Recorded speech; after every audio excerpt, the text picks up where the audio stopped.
This is ReCertifying Active Directory. My name is Will Schroeder. I go by Harmjoy on Twitter. And I'm Lee Christensen. I go by Tifkin on Twitter. We are both technical architects at SpecterOps. And this presentation is kind of the defensive version of a presentation we gave at Black Hat USA. So there we dove a lot more into the specific attacks surrounding Active Directory certificate services. Now we're going to flip gears a bit and focus on defense. Yep. A little bit about us. So we work at SpecterOps, where we mentioned we're technical architects. A bit of what goes on in our day-to-day role is we do research and development for our offensive services. So we're helping build out new tooling, figuring out new ways of attacking. We lean much more on the offensive side, so we're figuring out new ways to attack environments and finding weaknesses in primarily Windows environments. So what we're going to cover today is a little bit of background behind Active Directory certificate services, give a really quick overview of a couple of the attacks. We aren't going to be able to dive into all of them, but then we're going to start diving into some of the defenses and detection opportunities for these attacks, and then ending with some notes on incident response if an attacker leverages Active Directory certificate services while they're attacking an environment. So a little bit about the background of Active Directory certificate services. So what is it?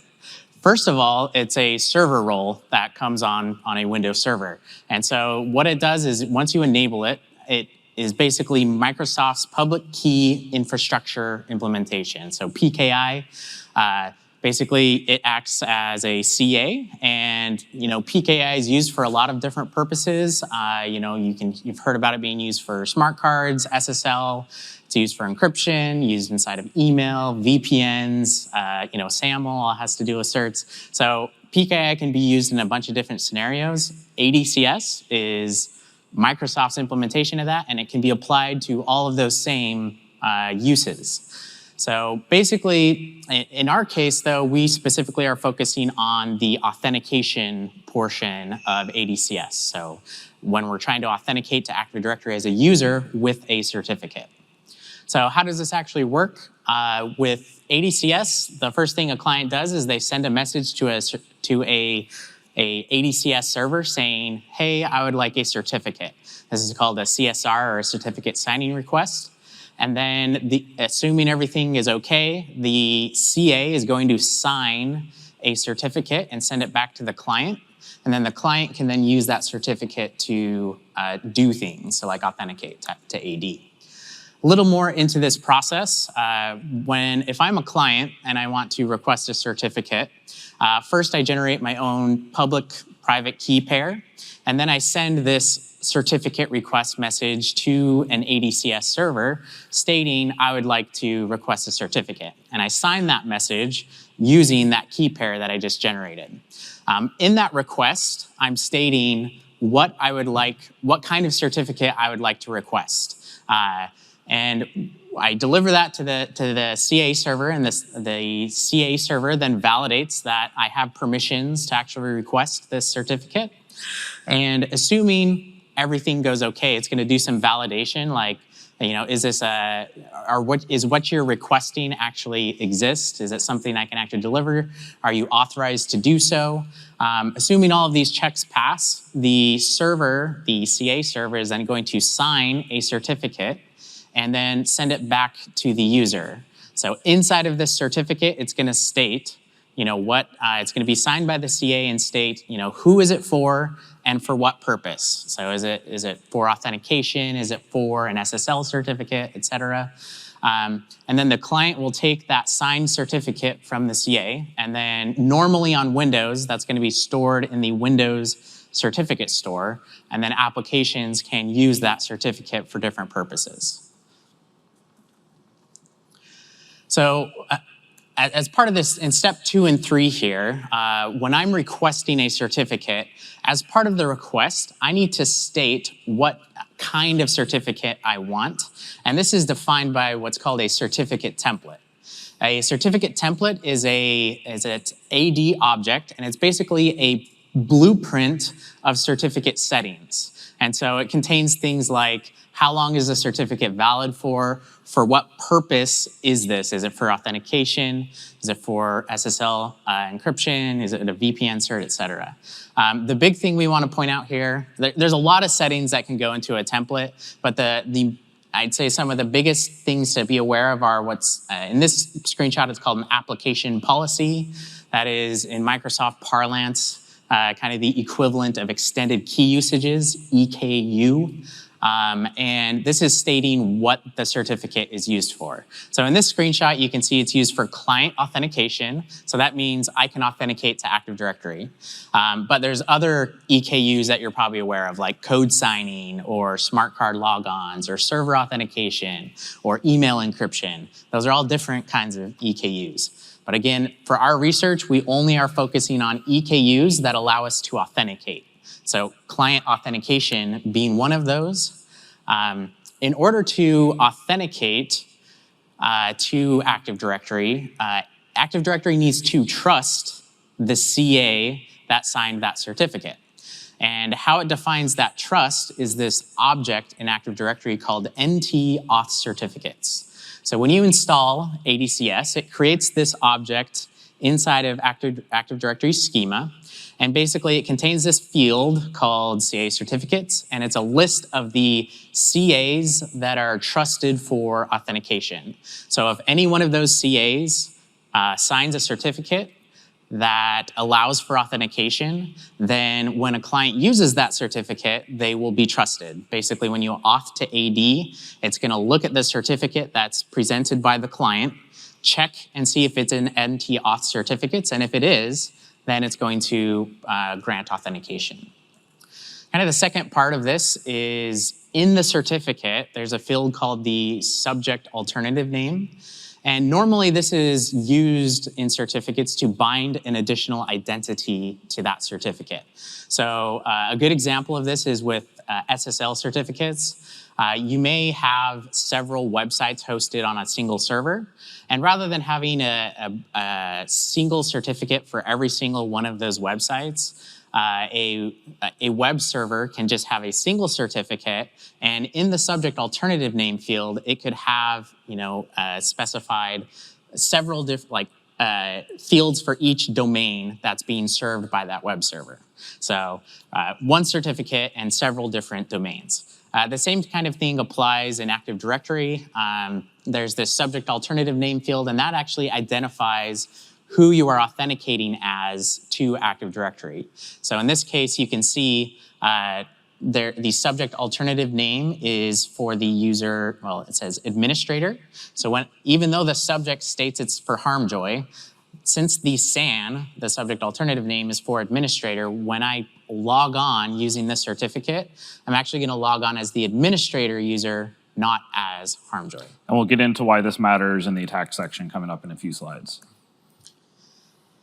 And this, just to kind of put a bow on this, yes, you can authenticate with a certificate. I know for a long time, I had heard about authentication to Active Directory basically only in the context of smart cards. And most research, I would say, prior to this had focused primarily on the smart card side of things. So a lot of stuff from Benjamin Delpy specifically, and a few other researchers as well, is definitely focused on the physical or virtual smart card aspect of this. Yep. So I think a lot of people kind of had that misperception, or at least we did, definitely. But in reality, that is not the case. And something that it was CCOB, who was it, who added the functionality into Kerberos to authenticate to Active Directory. Or he added it to Rubius. The Kerberos, he added the support for certificate-based PK-net auth into Rubius about 1.5 years ago. Yeah. And so that was like a big step forward for us in our understanding. In addition to that, during our research, we also found that besides Kerberos, you can also use S-channel, a separate protocol, to authenticate to Active Directory as well. A good example of this is the LDAP-S protocol, the LDAP secure protocol. That uses S-channel for authentication, and during authentication, you can specify a certificate that you'll log on with. In order to actually log on to AD with that cert, though, again, it needs to have that certificate needs to have an EKU that permits domain authentication. Client authentication is just one example, but we'll talk about a few other ones here later that work as well.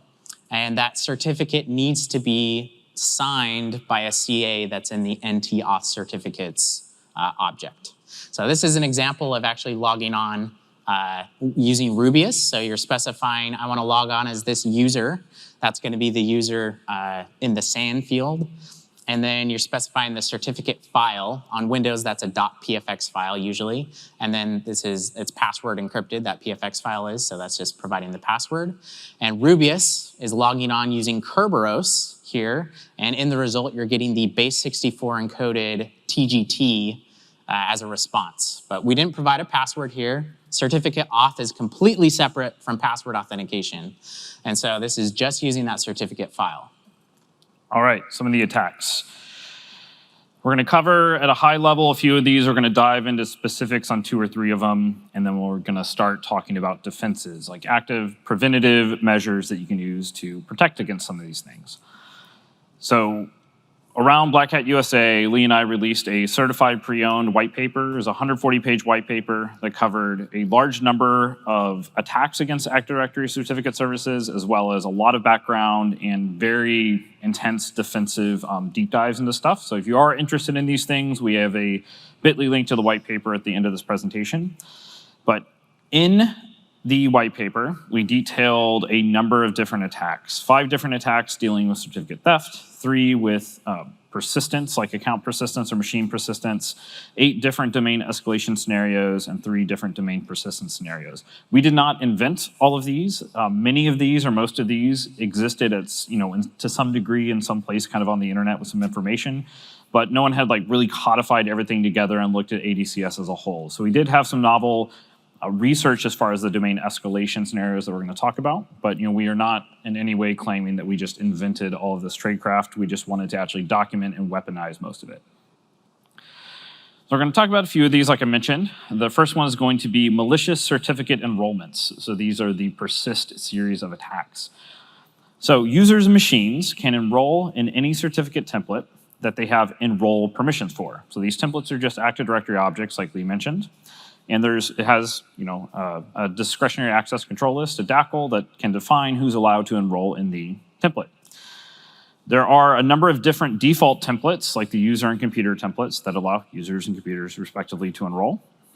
But if such a template allows for domain authentication, which some of these defaults do, those user and computer templates also allow for domain auth, we can persist in someone's account context. So if we steal a token or inject into somebody's process, but we're operating in a victim user's account context or a victim machine's system account context, then we can actively enroll that account context in one of these templates. We receive a certificate that is valid for usually a year or more, and we can use this certificate to then authenticate as that person or computer at a later point. So advantages of this over traditional password extraction methods is we're not touching LSAS in any way whatsoever. We don't need elevation for user context because unprivileged users can enroll in certificates. It's just meant as part of the system. And because certificates are separate credential material from passwords, like Lee mentioned, certificates will still be valid even if someone resets their password. So if you gain access to someone's user account context for just a few minutes and there is an ADCS installation, you can just actively enroll that person in a cert and persist in their account for potentially years, depending on how those certificates are enabled. Something to keep in mind here is a certificate is almost just as good as a password in terms of authenticating to AD. So even though you don't have a password, as long as you can request a cert, which you can if you're authenticated to AD, then you can still access AD as that user. So in order to execute some of these attacks, we released a tool called Certify, which is a C# tool. We released this with Black Hat USA. But Certify allows you to enumerate vulnerable templates as well as request templates and abuse some of these things with these alternate names and things like that. But even without hitting the SAN stuff yet, just for this kind of active, user account persistence type approach, you can just request any of the templates that are available. So find, one of the commands will find vulnerable templates that might allow for authentication. And here we're just actively enrolling in our current account context, Harmjoy, into the user template. We get the private key and certificate back that we can then use to authenticate and get a ticket granting ticket or use LDAP-S as this user at a later point. So pretty easy way to persist in someone's account context. And no one's really been, we'll get into defenses and how to protect against it, but up until we really started researching this and talking to a lot of organizations, we didn't know anybody that had proactive defenses of, did you know if a compromised user enrolled in a template or not? So this is just kind of our first foray into some of the defenses around ADCS tradecraft. So the first one is detecting non-LSAS reading of DPAPI encrypted keys. We're not going to dive into all this, but when you request a certificate from AD, normally that is stored in the Windows Certificate Store, and that's the Windows Certificate Store stores the certificates encrypted on a machine using DPAPI. And there's so what you could do as a defender is monitor access to these encrypted blobs and other DPAPI related files. And so basically reading whenever somebody's trying to access those DPAPI files. Typically only LSAS is reading those files. And so what you can do is take a look at where those files are located, which is typically in the local or app data folders. And it's under Microsoft, and then there's several folders, Crypto, Protect, Vault, Credentials, and those actually contain the certificate private keys for the user accounts logged into that machine. And so normally, like I said, LSAS is the one that's reading those files. So you can detect DPAPI abuse by monitoring using SACLs, or most EDR products will have a driver, or you could use ETW to monitor access to these files. And if it's not LSAS, there could be something odd going on. These next two are just monitoring for specific events. Well, you're going to talk a little bit more about them, but basically monitoring for enrollment events and authentication events associated with ADCS tradecraft, and we'll talk about that in just a sec.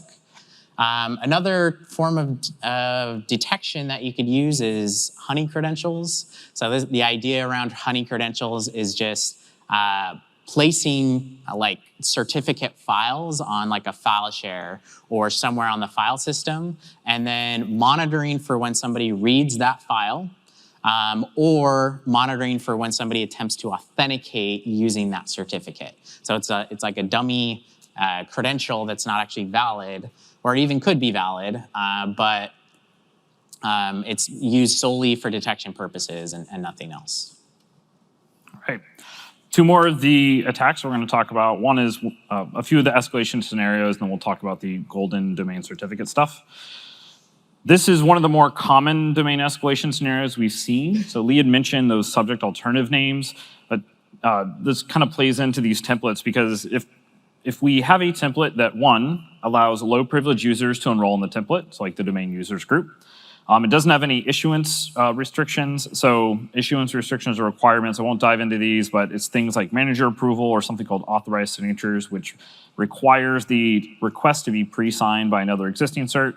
Number three, we need to have one of those EKU scenarios that allows domain authentication that Lee mentioned. So PKInit or client authentication EKU, smart card logon, the any purpose EKU, or no EKU at all. And then most importantly, if the enrollee supplies subject flag is set on the template, which is a bit mask in this MS PKI certificate name flag. So it's just one little bit that's flipped in a particular property in a template. If this is set, it allows the person enrolling in the template to supply an arbitrary subject. So why does this matter? Well, like Lee had mentioned, those SANs are what is actually used to map a user's identity when they're authenticating to Active Directory with a certificate. So if an attacker is able to enroll in a certificate and supply an arbitrary subject name, so a subject alternative name, in a domain authentication capable certificate, then they can request a certificate and specify, say, a domain administrator or an enterprise admin or somebody else, and they get a certificate back that allows them to authenticate as that user. So translation, a template of this type means an attacker can completely take over the entire domain and forest and authenticate as any user or computer. This is bad, obviously, and it is way more common than you think it would be. The majority of environments that we've examined since starting this research in January had some type of misconfiguration that allowed domain escalation. Not all of them, but most of them. I'd also say we've seen a lot of vendor products that actually recommend setting these, like configuring certificate templates in this name, so enabling that enrollee supplies subject field, and that has led to these vulnerable scenarios. And we'll get into why we believe some of these misconfigurations have happened, but a big part of it is just people hadn't understood or don't understand Active Directory certificate services to the degree that you all probably should. We definitely didn't. One of the other kind of cool, this is some novel research that Lee really developed as part of this white paper, is Escalation 8, so NTLM relay to HTTP enrollment endpoints. So Active Directory Certificate Services has an optional feature called web enrollment endpoints. It's not installed by default, but it's been installed in almost every environment that we've looked at that has ADCS. But this allows things like Linux systems or other third-party type systems to be able to enroll in a certificate without having to use some of the established like RPC stuff that Windows normally does. Normally in ADCS, enrollment takes place using either RPC or DCOM. So that's all using established Windows protocols. These additional server roles allow you to enroll using an HTTP-based protocol instead. And all of these endpoints are vulnerable to NTLM relay. So this means that if there is ADCS with these enrollment endpoints installed, and there's at least one template that allows domain authentication, that allows domain computers to enroll in that template, which there are defaults that allow that, then you can use either the printer bug, which Lee discovered years ago, or potentially Petit Patam. We're still unclear if it's fully patched or not.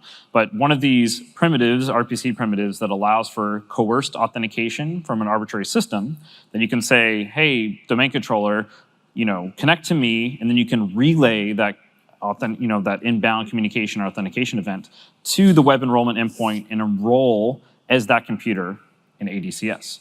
So this allows you to get a certificate as the domain controller machine account and then take over the entire domain. So this is bad. This was reported to Microsoft and they decided not to fix it.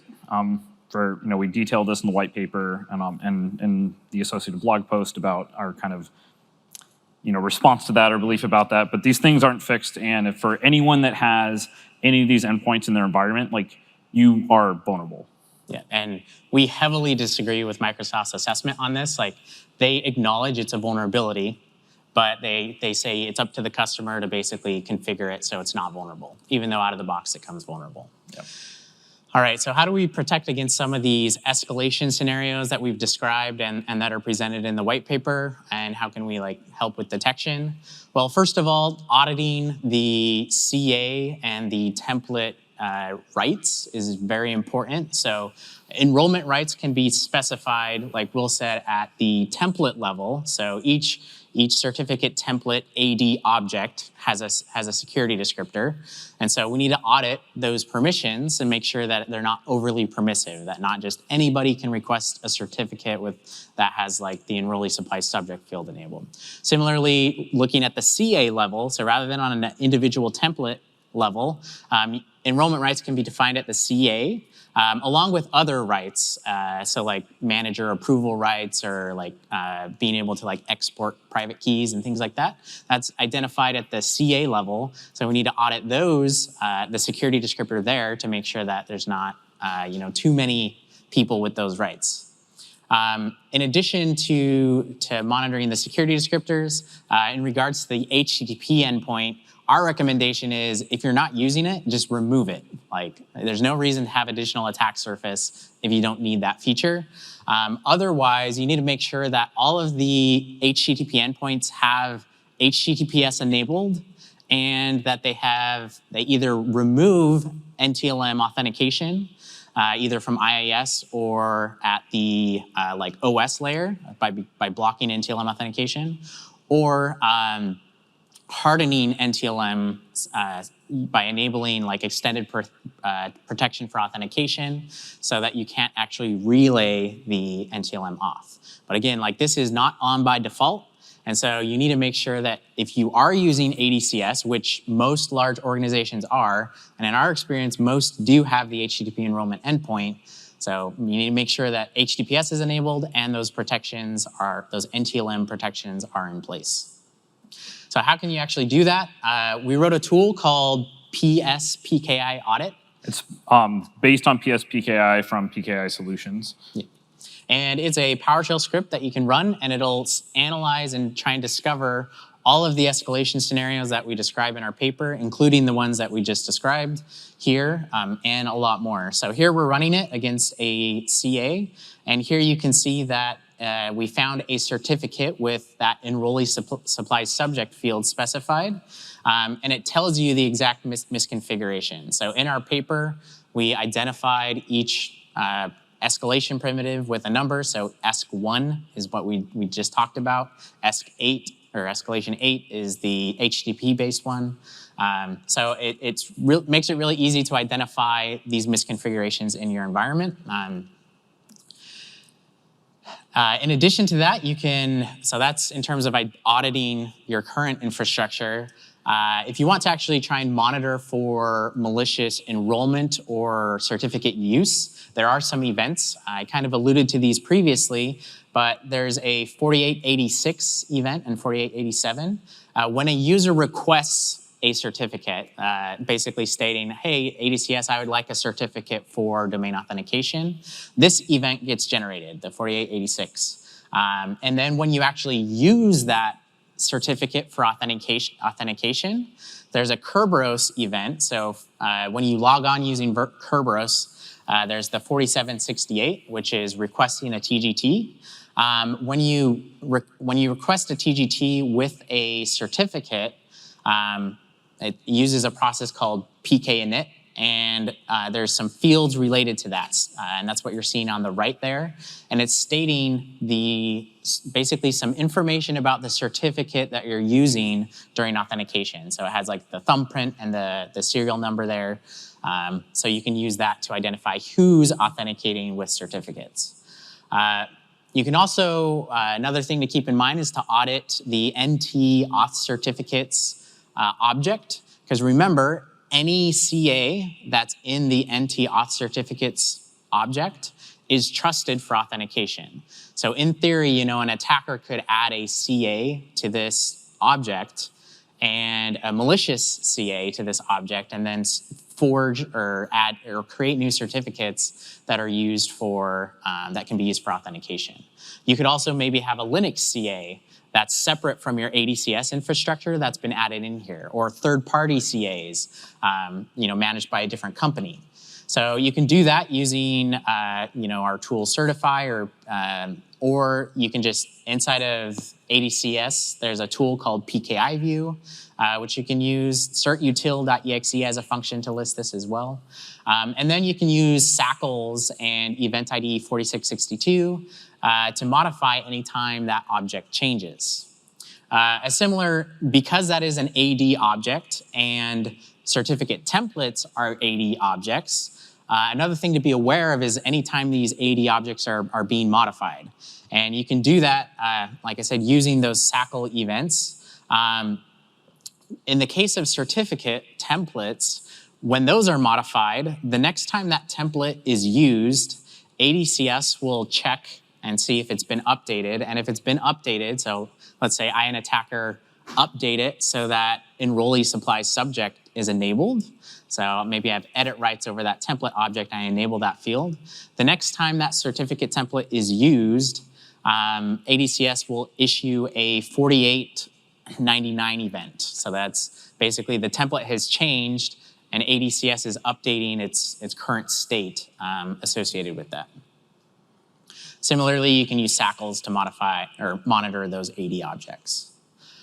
In the case of the HTTP endpoints that are vulnerable to NTLM relay, first of all, to get an understanding if people are actually using those endpoints, there are IIS logs so that those endpoints are served using IIS. So you can look in the web logs there. That's also useful from an incident response perspective because you can see it contains a lot of valuable context about what endpoints the attacker is using, as well as the user being used.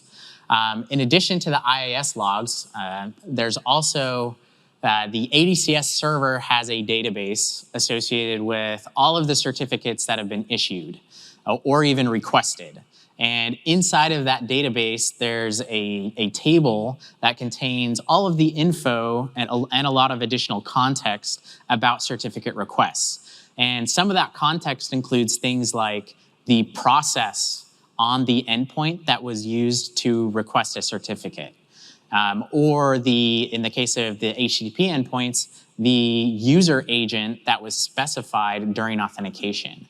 So if an attacker, take for example, there's InPacket now has some functionality to abuse the HTTP endpoint. You can take a look at the user agent string in there and identify, oh, this is from Python, it's Python's default user agent, and you can identify these kind of abuses. So it's super handy.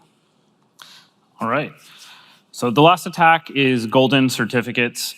So kind of TLDR of this is that if the private key for a certificate authority's certificate is not protected by hardware, so not a TPM or HSM, DPAPI is used. We actually talked about anything protected by DPAPI as an attacker we can steal, we can recover. So if a CA is in NT auth certificates and attackers can steal the private key associated with that CA certificate, then you can forge authentication certificates as anybody in the domain. This lets you persist in the domain as anybody for as long as the CA certificate is still valid. And these certs actually can't even be revoked because they're never actually issued. Some of the defenses for this, though, is you could detect the non-LSAS reading of the DPAPI encrypted keys, like Lee had already mentioned. You can actually monitor for CA backup, started and completion events, which are these 4876 and 4877. This is only if somebody backs up the CA through the PKI, like plugins and stuff like that. If you're stealing DPAPI private keys for the CA independent of this, it's much harder to detect. There's definitely some pretty big gaps, which we'll touch on briefly at the end as far as this kind of element. But after this research was put out, there was a really cool kind of approach that was talked about from Fabian Bader, who put out this great post. The link there is at the bottom. But he talked about modifying the OCSP, the Online Certificate Status Protocol server, to basically track all the serial numbers of all the legitimately issued certificates, and then have a different response, but normally the response is just valid or revoked. But this introduces a new option called unknown, which basically allows you to deny authentication with any certificate that was not legitimately issued. There's obviously ways around this. You could forge a certificate as, or forge a serial number for a cert that was already issued, but it's a really, really good defense. When it comes to golden certificates, there are some hunting techniques that you could use to potentially identify forged certificates. So the tool that we released to actually exploit this, it's called ForgeCert, and it does the minimum necessary in order to actually forge a certificate. When you request, or when ADCS issues a certificate to a user, inside of that certificate, there's a lot of fields that are specified. And so what you can do from a hunt perspective is take a look at certificates being used and identify abnormal fields or missing fields that are in those certificates. One technique that you could use that is kind of available out of the box is taking a look at certificate serial numbers or the certificate thumbprints. So serial numbers are generated on a CA there's a kind of a predefined algorithm, and it's unique per CA. And so you can take a look at this PKI Solutions article for the algorithm that's actually used. But basically, if an attacker forges a certificate and doesn't follow that algorithm for generating the serial number, something abnormal might be at play. And you can see those serial numbers in the Kerberos authentication logs there. So this is giving you some good context, out of the box, you can kind of take a look at those abnormal serial numbers. The same thing could be said of thumbprints. You could take a look at the CA database and look at all of the issued certificates. And if an attacker forges a certificate, it's not, the certificate that's being used isn't going to be in the CA database, or it potentially won't be in the CA database. So if there's a diff between those two, you know that certificate wasn't actually issued by the CA, and you could generate an alert. All right, some high-level architecture guidance. Definitely make sure that you're treating ADCS servers as tier 0. If an attacker can compromise them, they can compromise AD. It's like game over, your network is compromised. So they are tier 0. When you're creating these servers, hardware protect the CA keys. So preferably don't use like DPAPI to store those. Instead, use an HSM, which is hardware protected. In addition, and on workstations and stuff, you can use like a TPM to store those private keys. In addition, those root CAs, when you look at PKI architecture like setup, they always recommend storing those root CAs offline if possible, and then having issuing CAs online that are actually delivering, certificates to users. We got a few minutes left, so some notes just kind of on response. We talked about all the preventative side, and this is just more kind of on the incident response side, that if you are compromised in your environment, it's important to know, like if ADCS has issued a specific user a certificate, someone that might have been compromised, or which users and machines requested specific templates, or if an alternative SAN was specified in a request. These are all the different types of ways that people tend to abuse some of these things we talked about. And it's important to know, how do you react to this?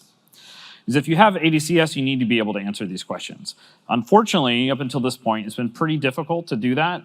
The PSPKI audit tool set, wrapping some of the PKI solution stuff, definitely makes this more of a possibility, and we'll show some screenshots here in a second. But it's also important to streamline the revocation process. You can do this through the GUI or through PSPKI. And also, it's good to kind of tabletop and make plans for how to respond to the compromise of a subordinate and or a root certificate authority, which is really, really bad. It's hard to recover from, but it's better to plan ahead and figure out what you're going to do instead of having to react after the fact. Just a few of these things in PSPKI audit.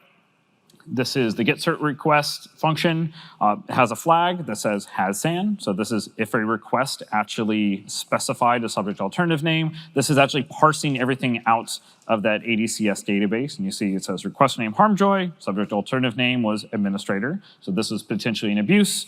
Then we show at the bottom the get certificate authority, revoke certificate stuff is how to revoke the certificate using PSPKI.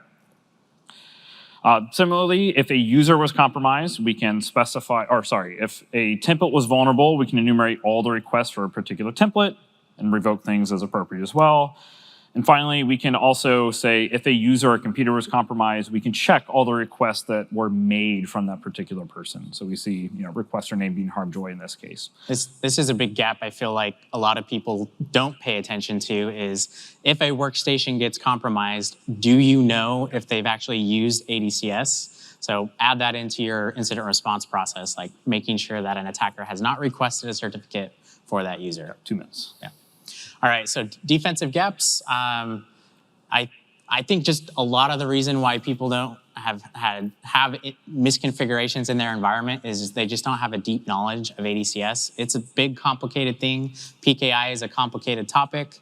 In our eyes, it's just kind of like the boiler, the boiler that's been sitting in the basement for the last 20 years. It's been here since 2000.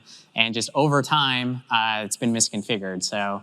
And it's very easy to misconfigure. And like I said, a lot of third-party products actually suggest misconfiguring it, making it vulnerable. So this makes it even worse for IT administrators since they don't know they're just following instructions. The event logs that we've worked with are kind of lacking in our experience, so leaves a lot to be desired. But with additional tooling, they can actually be leveraged. And in general, I just think people haven't been paying attention to ADCS. So we hope that this research helps and kind of gives people a way to dive into these attacks. So in summary, Active Directory certificate services is definitely dangerous if you don't handle it properly and you don't really know what you're doing. Attack tooling and knowledge is now out there. Attackers are using this. There are additional tools that are being used to weaponize some of the NTLM stuff, for example. From defenses, definitely develop an incident response plan. audit all these relevant event logs that we talked about, triage certs with PSPKI audit. Check out the white paper, the bit.ly link. If you just search certified pre-owned, SpecterOps, it's hosted on our website. Gives complete details and guidance for all that kind of stuff. And finally, just some acknowledgements. There's a ton of previous work on this. See the paper for complete details. Special thanks to Sari Coburn and Charlie Clark for some Ruby's additions, and special thanks to Mark Gamache for collaborating with us on parts of this work.